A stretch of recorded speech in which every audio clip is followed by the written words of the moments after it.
اللہ اللہ اللہ۔ جب محفل عروج پہ تھی نا، اس وقت جو اسٹیج سیکرٹری تھا اس نے اعلان کیا کہ رئیس المتغزلین جگر مراد آبادی آتے ہیں۔ اب یہ نام سن کے ایک ہنگامہ، ایک شور برپا ہو گیا۔ مجمع نے کہنا شروع کر دیا، نہیں، ہم ان کی نعت نہیں سنیں گے، یہ شرابی ہے، کبابی ہے، ہرگز اجازت نہیں دے سکتے، یہ گستاخی ہے کہ یہ ہمارے آقا صلی اللہ علیہ وسلم کی شان میں کوئی بات کرے۔ خیر، جگر مراد آبادی نے بڑے تحمل کے ساتھ اسٹیج پہ آ کے سب ہنگامے کو دیکھا اور پھر اتنی بات کہی کہ محترم سامعین، آپ مجھے ہوٹنگ کر رہے ہیں یا اس نعت کو ہوٹنگ کر رہے ہیں جو میں سنانے کے لیے آج آپ کے سامنے آیا ہوں؟ تو مجمع خاموش ہو گیا۔ جب مجمع 1 منٹ کے لیے خاموش ہو گیا تو انہوں نے اپنی شعر کا پہلا مصرع پڑھا، ایک رند ہے اور مدحت سلطان مدینہ، ایک رند ہے اور مدحت سلطان مدینہ۔ اب الفاظ ایسے تھے کہ مجمع کے لوگوں کو جیسے سانپ سونگھ گیا، وہ چاہتے تھے کہ ہم بھی سنیں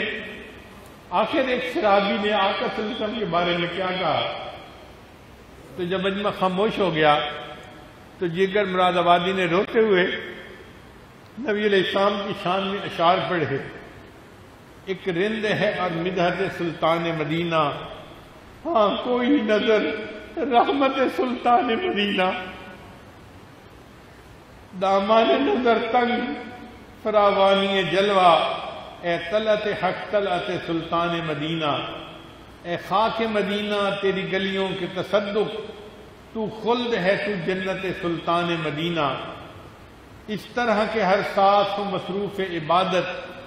دیکھوں میں در دولت سلطان مدینہ، ایک ننگے غم عشق بھی ہے منتظر دید، صدقے تیرے اے صورت سلطان مدینہ، کونین کا غم یاد خدا اور شفاعت، دولت ہے یہی دولت سلطان مدینہ، ظاہر میں غریب الغربا پھر بھی یہ عالم،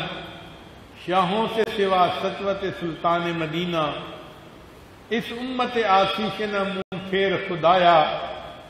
نازک ہے بہت غیرت سلطان مدینہ،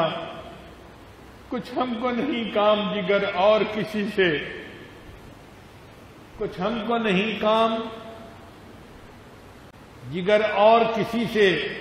کافی ہے بس ایک نسبت سلطان مدینہ، کافی ہے بس ایک نسبت سلطان مدینہ۔ اب جب یہ انہوں نے نعت پڑھی تو مجمع تو حیران تھا کہ اللہ نے ایک شرابی کے زبان سے کیسی عجیب باتیں کہلوا دی۔ لا الہ الا اللہ